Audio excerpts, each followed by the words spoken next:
everyone, and welcome to the Changemakers podcast, where we chat with interesting and engaging individuals here and far about change, creating positive change in their lives and in the lives of others. We explore how our guests have thrived through unimaginable change and the innovative ways they uplift the life of others. We chat about triumphs over tragedies, mindset matters, and how we live out our life's purpose unapologetically. Tune in to be inspired and empowered to be the change you want to see in this world. We can all be change makers in our own lives.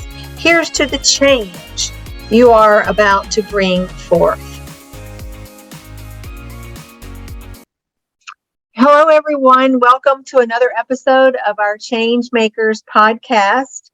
I'm Kimberly Rice, Chief Changemaker of Changemakers podcast, the company, and I'm here today with my special guest, Rachel Clar. I could not be more excited to introduce you all to Rachel and to have a discussion.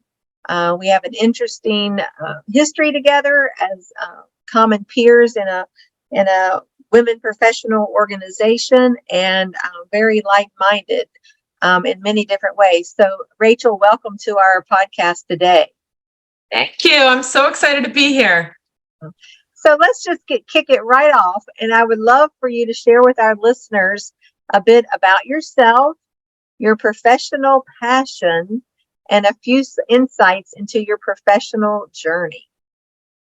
You got it. Sure. My pleasure. So let's see. My professional passion. Is that where you began? My professional passion? Yeah, just a little bit about yourself as far as your professional passion and your few insights into your professional journey. Love it. Okay, sure. So my passion is connecting people. I've been a connector ever since. I love bringing people together and just really deeply adhere to the philosophy that we're not supposed to go it alone. And so none of us have to be everything, be everybody. We can't. We're not supposed to. But you really need to be careful about who you surround yourself with. And that goes for professionally and personally. So, whether it's connecting people one-to-one for, a social introduction, or if it's a business connection, helping people get in front of who they want to get in front of. Or if it's helping, leaders, women build a circle around themselves or rebuild a circle, or join an existing is something I'm passionate about. So I would say connection is the common thread through all of that. Wonderful. Yeah. So in terms of my path to getting here, so my company is called Interconnected Us.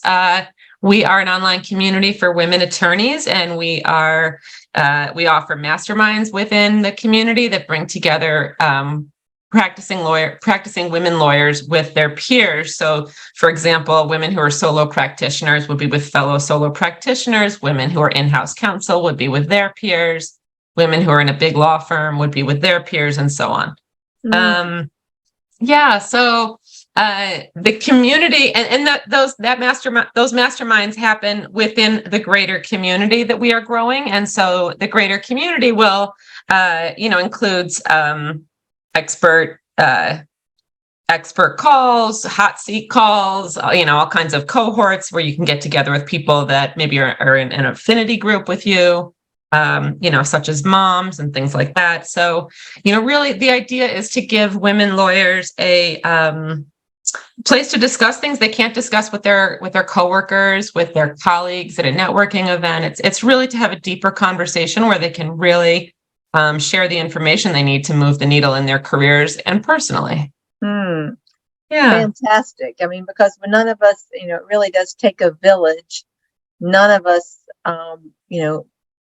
can thrive fully in isolation. I am reminded of the quote, I alone cannot change the world, but I can cast a stone across the water to create many ripplets.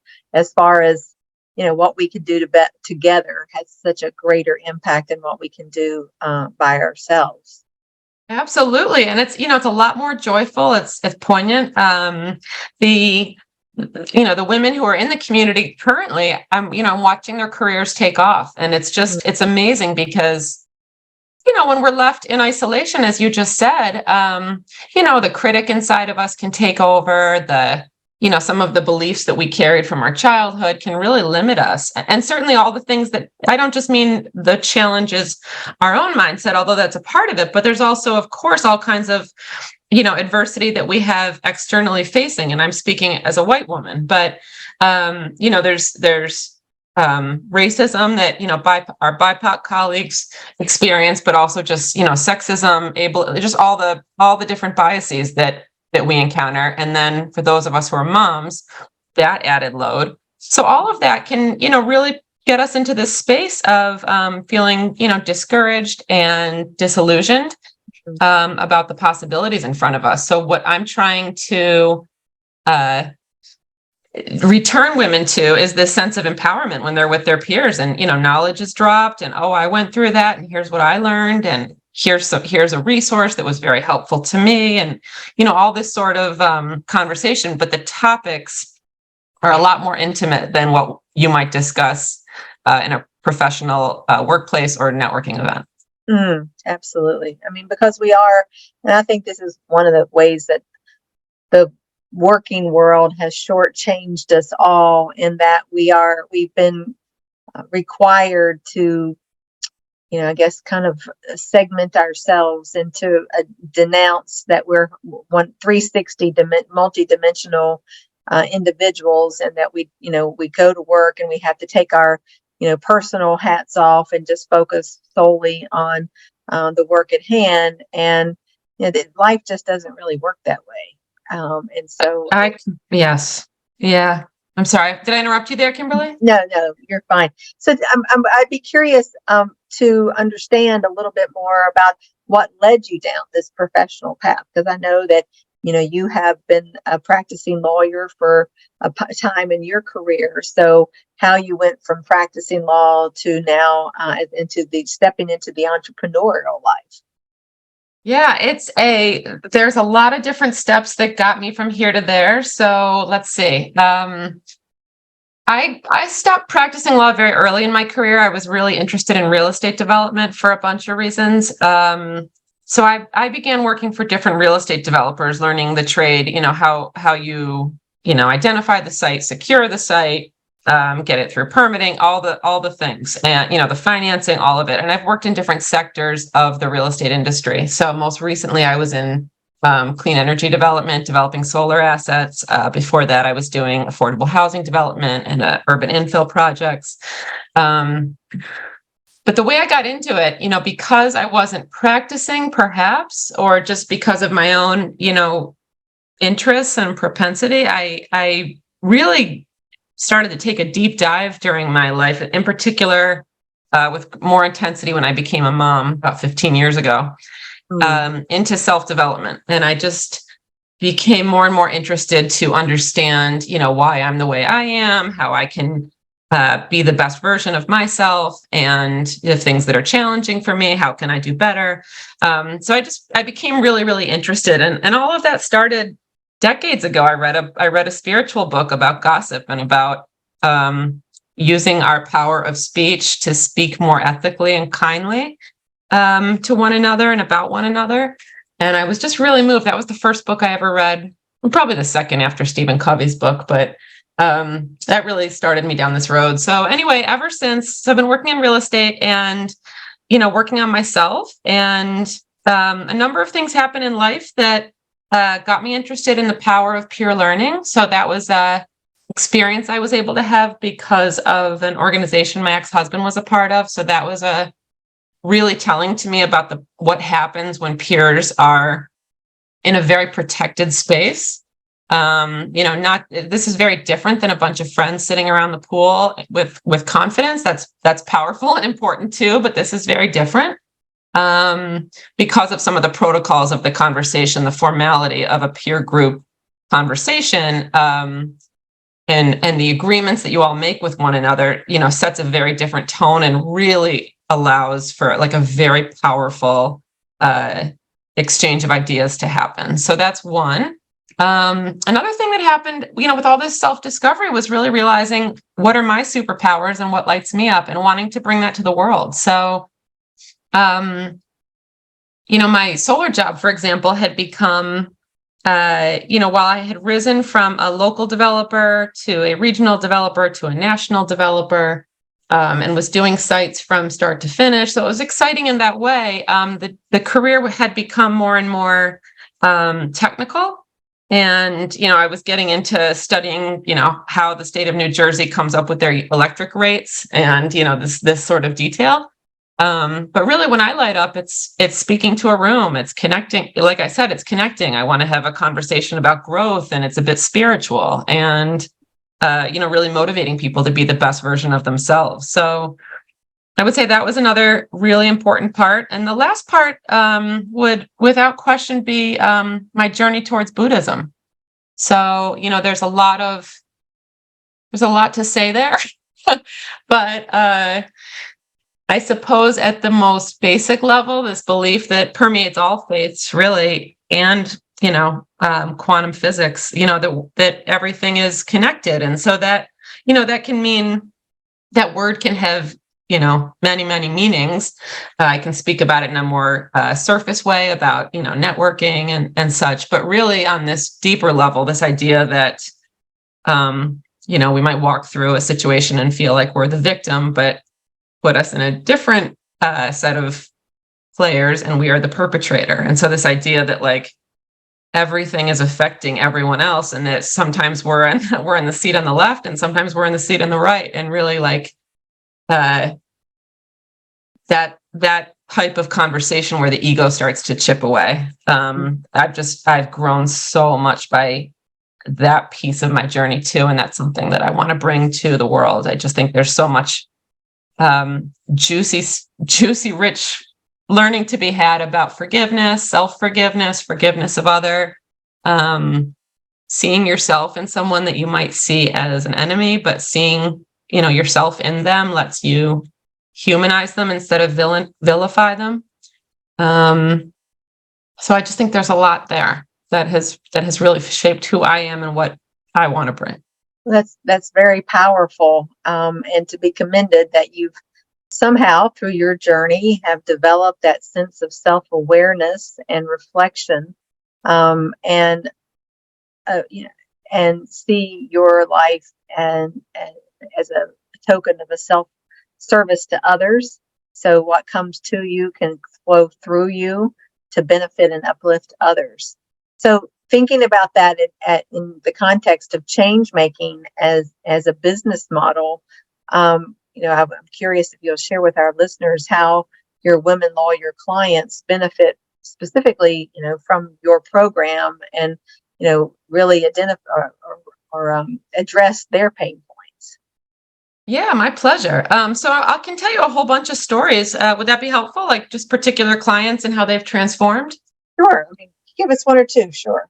Yeah. Okay, so let's see. So there's a woman who joined one of my groups who has a very ambitious vision of a topic that she wants to bring to the profession, a new mindset that could impact how firms organize the work and how they create parameters in the workplace. So she has, and she's a leader in her own right of instituting these ideas. They're not just dreams; they're things she has put into practice. And so she has these big goals, and yet, even though she has the capacity to bring that to bear and to really make systemic change, there's something holding her back. There's something that's causing her to pause. And with some gentle prodding from her peers and with a safe space, we were able to kind of dive into what is that pause? What are the hangups that are holding her back? And so, that would be a really classic example. She wants to step up. She's got this picture of where she wants to get to, and she's totally capable. There's zero question about her skill set and her capacity for actualizing this dream.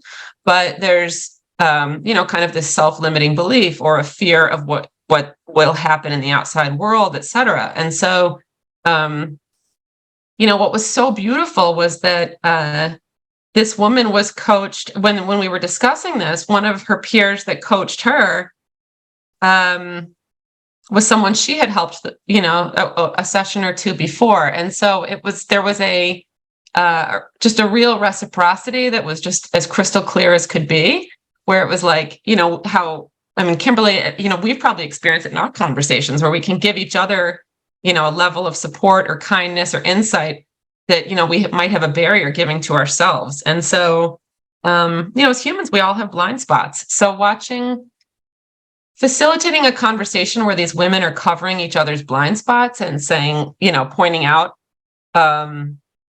why the hang up is surmountable or is just a story or is totally legitimate and needs some time of its own to be explored before you go after the big thing, so that you don't burn yourself into burnout, which is a systemic problem also in our industry. So that's one example. Another would be one of my members, her name's Bridget O'Toole. She started her own business right around the time that she joined, and she lives local to me. So we had previously known each other from professional ways that we had interrelated when I was working in clean energy. And she joined, and because she's had this, it's more than a sisterhood. I mean, she has a personal board of advisors to take back her questions about, should I take on this opportunity or that? Should I start this other branch of the firm, or not? And she's, there's all kinds of opportunities in front of her, and it can be overwhelming to anyone. And she's got a family and all the responsibility that comes with that as well. So having a group to go back to that is not random, is not women's bar event is wonderful. It's absolutely wonderful. I'm not trying to compete with that at all, but this is giving her like just like a small business owner, when they have a board of advisors, they can, open their books to, they can discuss the things that they can't discuss with their, lunch dates. She's got that level of support. So watching her take her questions back to the group and get amazing feedback is just incredible. I mean, I always tell people when they say to me, well, why are you focusing on women lawyers? And I say, well, when with women lawyers, you get empathy, because in the profession, we have to walk in others' shoes and anticipate what the other is thinking. So even if we're perceived as, bloodthirsty sharks, it does require a real empathic ability and strategy. And so who else would you want to take your problems to, your challenges, but people who are really good at empathy and strategy? And so with women lawyers, you get both. And watching them empower each other and facilitating that is just extremely rewarding. Yes. I have seen that myself many, many times over the decades. To me, combining heart and head, a feminine, masculine energy, intelligence on various planes, whether it's just mental intelligence, emotional intelligence, what we call positive intelligence, and then wrap all that goodness up in the body, flesh of a woman. I don't think there's anything more powerful when you get all that together. I totally agree. Unfortunately, sometimes, and this is not always to the exclusion, but sometimes our male counterparts, the way that they're hardwired with the entitlement, arrogance that comes through because of the lacking in self-assuredness. We all have the triggers, but it's just to see a woman who can totally embrace her totality and be supported by other women professionals in a similar space is an extraordinarily powerful and empowering place to see it and to be a part of it. So I totally agree. In your community building, good congratulations on that.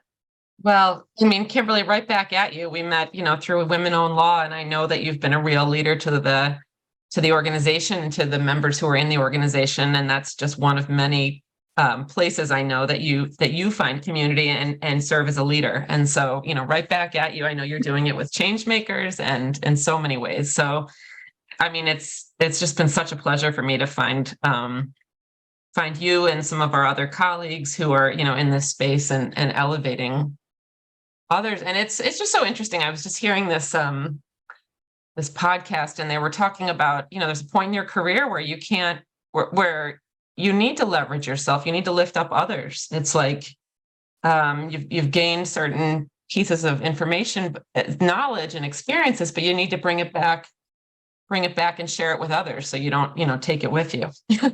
Well, exactly. One of my mantras is, what comes to me must flow through me. Yeah, I love that. So when I learn, I teach, and that's Dr. Maya Angelou right there. When I Yes. learn, I teach, and so that's been my life's calling. But well, Rachel, this has been extraordinarily uplifting and enlightening conversation. I love what you're doing. I love the community that you're building, because I know from having been in that legal services world for decades that as much as some things have changed, some things have not changed at all. Yeah. And so women lawyers hold a space that is continuing to be a new, I'm going to say oppressive, still oppressive, can be. Mm-hmm. Mm-hmm. They have a voice that needs to be heard. They can negotiate and advocate all day long for clients, but sometimes comes up a little bit short on doing that for themselves. And so, we need more people like you in the space. And so I wanted to offer you, what is if there's anything else that you'd like to share that you haven't already, and how can our listeners best connect with you? Oh, thank you so much. Well, I would love to connect with any of them on LinkedIn. And they're also welcome to check out our website, interconnectedus.com, where they can, sign up to meet with me if they're interested. If they, play all the way through, there's a coaching tab. I do a little bit of coaching, helping women connect with opportunities. And they also on LinkedIn, you can find me under the business name Interconnected Us, or under my name. So just look up Rachel Clar. There's not many of us. And yeah, that's just been such a pleasure. Thank you so much for having me, Kimberly. And I just want to just say again, for posterity and for the world, like, it is so amazing that you and I have such a warm collegiate relationship, when it could be so natural to view one another as adversaries. And so many of our peers, I've reached out to a lot of people, and not everyone has received me the way you have. And it's just very touching and very, very strong symbol of our alignment. And I just really feel very blessed. So thank you. Well, thank you. That's very, very kind. And I feel likewise. From the work that we do, I know that there is, we can sit in the space of abundance. There's no need to be competitive, or, the if you win, I lose mentality. That's just not where Totally. we need to be. And so, but this is a beautiful alignment and friendship. And, it's been my pleasure to host you on our Changemakers podcast today. And, I would say to our listeners that, certainly you've gotten a little glimpse of Rachel and her unique brilliance. And so I encourage you all to connect with her on LinkedIn at the very least, or reach out to her to how you can join her community. And this wraps up another episode of our Changemakers podcast, where we are constantly helping women professionals to create the career of their dreams by charting their own course, and to be the change that you want to see in the world. It starts with each of us every day in our spaces. And so until next time, be that change.